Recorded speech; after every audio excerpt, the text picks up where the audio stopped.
everyone, welcome to my channel Daily Fun Coding. Today, we're going to tackle a classic coding problem of LeetCode that often appears in technical interviews and coding challenges.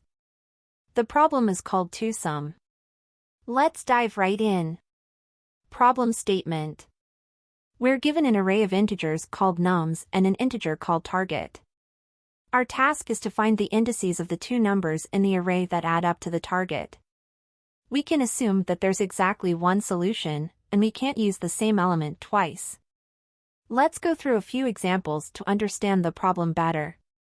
Imagine you're given a list of numbers, like 2, 7, 11, 15, for example, and a target number, say 9. The challenge is to find two numbers within that list that add up to the target. In this case, it would be 2 and 7, because 2 plus 7 is equal to 9. But we need more than just the numbers, we want the indices of those numbers within the list. So, our answer should be 0, 1, because the 2 is at index 0 and the 7 is at index 1. Let's break down the problem. Input, we are given an array of integers, nums, and a target integer. Output, we need to return an array containing the indices of the two numbers in nums that add up to the target. Constraints, we're told that each input has exactly one solution, and we can't use the same element twice. The solution. The provided code uses a brute force approach to solve this problem. It iterates through every possible pair of numbers in the array.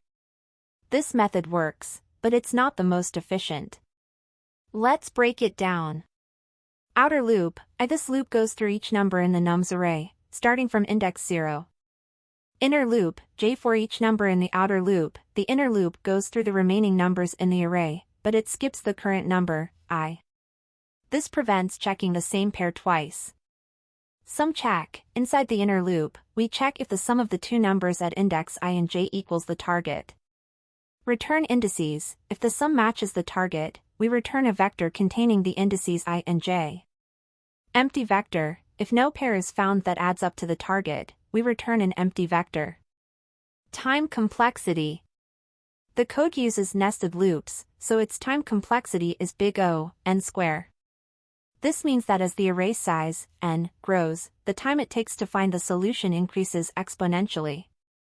For large arrays, this can be very inefficient. In future videos, we'll explore more optimized solutions for the twosum problem, such as using a hash table to significantly improve the time complexity.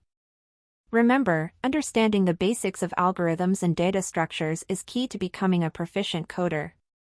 Don't forget to subscribe for more coding adventures, and let me know in the comments if you have any questions about the twosum problem or any other coding challenges.